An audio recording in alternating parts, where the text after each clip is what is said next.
Okay, today we are going to look at a Waterloo. Although it's quite an easy Waterloo, because as you can see this is on a bottleneck and it's got quite low health. Let's see how much health this Waterloo had on it.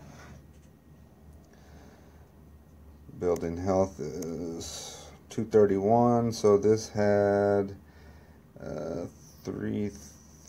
331, 672,000 K. So I had 672,000 health, and although it had quite a bit lower health than one that you'll run across on the higher ops, the layout is identical to all the other ones. Mines are in the same place. The amount of shocks on this one was the same.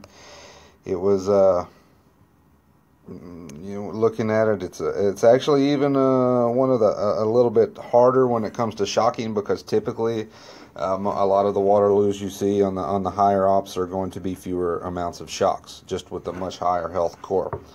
But with all the same mines, same level mines, and this is pretty much the standard way to solo the Waterloo. First of all, you have to do some mine clearing. These two mines here, these mines have to go. One artillery for those two mines, and then these three right here. You can get all three of these with one artillery also, so two artilleries to clear those mines, and one more artillery on this mine right here. There's always going to be, sometimes there'll be shock mines, regular mines, a combination of shock mines and regular mines, but that third mine from the left, or second from the right, this one, always has to go. Now, the Waterloo isn't as necessarily hard to solo as it looks, but the problem is, and the main problem I have, is always the first flare off the beach. Because I play on such a small device with my fingers, it's quite difficult to hit this flare sometime, because what you're going to do, you're going to unload over here on the left side of the beach. And once you get all your Zookas gathered up here on the left side, your first flare, let me see if I can write on this. Your first flare is going to be right here. You need it to go in that in this area in between these three power cells and the shock. Now sometimes that'll be a rocket or a flame or some other defense. Most of the times it's a shock launcher, but you have to get your flare right in that. You can't flare on the top side of it. You can't flare up here. You can't flare down here. You need to flare right in between them. Discard.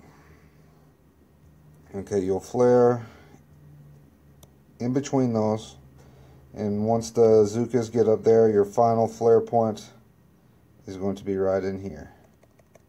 In between these mortar, you son of a bitch. Let's reload. Gotta love it.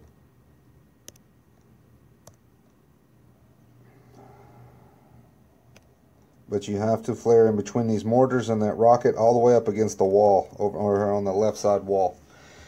And if you use those two flare points, all the mines that I showed you are all the mines that you have to clear. You don't have to clear anymore, and you'll be in the safe zone of that left rocket. Now typically where you see these two sniper towers is also going to be rockets. And almost 90% of the Waterloos I see, these are three rockets instead of a rocket and two sniper towers. But it does not change your shock points, because you're going to shock these two machine guns and these two sniper towers slash rocket launchers usually with one shock. And then you'll shock those with one shock.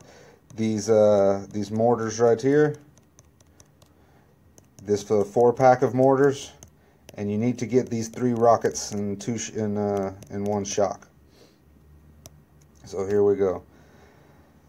Sometimes if you need the GBE on some of the bigger ones, there's some power cells over here on the right that you can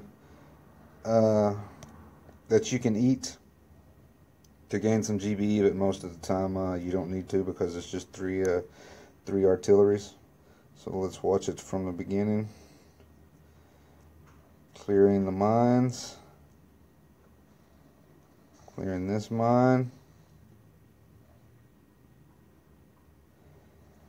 And to save a little GBE, I'm just going to do a flag land over here because it's not a hot beach.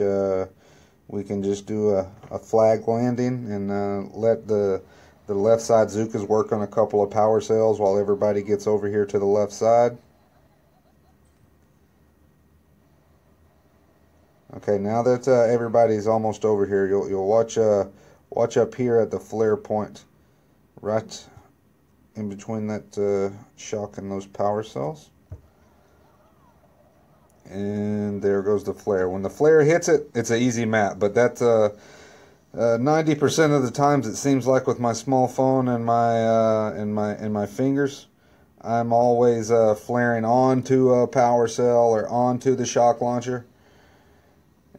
Okay, up now you see the other flare up here against the wall and between the mortars and the rockets, and this is the path they take. Now a lot of people right here are gonna think that these Zookas are gonna hit these mines, this mine here and here, or this one, and they'll go to panicking during the walk or something and try to throw some artilleries or critters or something to try to get rid of the mines. Now the problem with that is these Zookas you can see my Zookas because they hit the one mine that we intentionally let them hit because it was a less than max mine.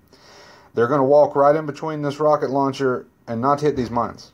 They'll never hit them unless you throw your flare in a bad spot.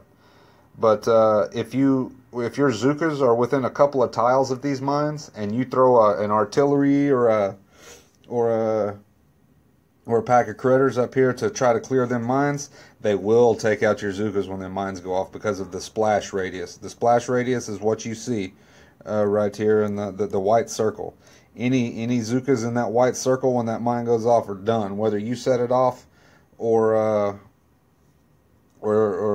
they go off on their own, because you'll see we'll go right by them without setting them off. But if you set that mine off, it'll take all your Zookas with it. So leave them alone and just clear the ones we talked about. A little bit of gap in the smoke there. I'm getting ballsy, but always a double smoke right here because they're going to spread. You can't get them to set under one smoke here most of the time. Flare the core early so they don't get out of the smoke, and then throw your shocks. And that's it.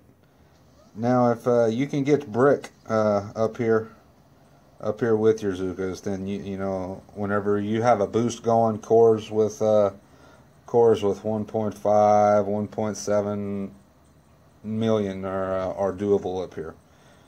I've even seen some of the big guys on YouTube, like BBD and the guys at Valkyrie will do cores up to a little over 2 million this way.